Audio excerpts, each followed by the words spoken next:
All right, Brittany, let's take a look at this problem. Anytime we're trying to solve one of these quadratic equations, our first step is to put it into what's called standard form, and that basically means we want to get to 0 on one side, so it looks like ax squared plus bx plus c equals 0.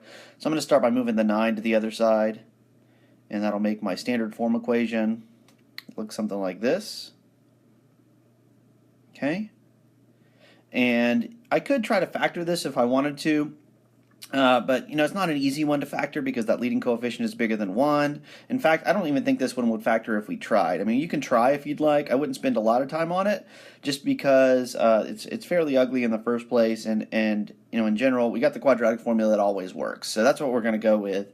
And if we want to use the quadratic formula, we need to think about our values for these variables. What are my a, b, and c? So my a is 5, my b is -2, and my C is -9. Apologize for the terrible handwriting. I forgot my stylus at home today, so I'm writing with my finger.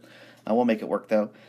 So what is the quadratic formula? Well, the quadratic formula looks like this. It's a minus b plus or minus a big square root with a b squared minus 4ac inside there, all over 2a. Okay, that's what we're going to plug into, and we'll do that over here. So we're going to start with the opposite of b. The opposite of -2 is 2 plus or minus a big square root b squared minus 4 times a is 5 times c is -9. Okay, all over 2 times a, which is 5. Okay, so we've got a bunch of work inside the radical to do there. So that's 4. When I'm multiplying the -4, the 5, and the -9, what I see there is 2 negatives in total, right? If you got an even number of negatives in your multiplication, then your product's going to be positive. So 4 times 5 times 9 is going to give me a total of positive 180. And then on the bottom I've got a 10. Okay, and so I add that that 4 and the 180 and get 184. And at this point, it kind of becomes a module 2 problem, where we want to take that 184 and we want to break it down. Like, I would recommend a prime factorization, so that's what I'm going to do. I'm going to come over here to the side, divide by 2, that's 2 times 92, which is 2 times 46, which is 2 times 23, and then 23 is prime. So that's as far as we can break it down. Looking for pairs of numbers in my prime factorization. So there's a pair of 2's. So remember, any pairs in our prime factorization are going to let us pull one of those numbers out.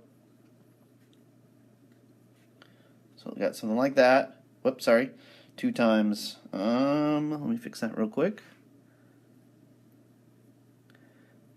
It's a 2 and a 23 that have to stay in, right? Because those are the ones that didn't pair. We multiply 2 times 23 together, we're left with 46.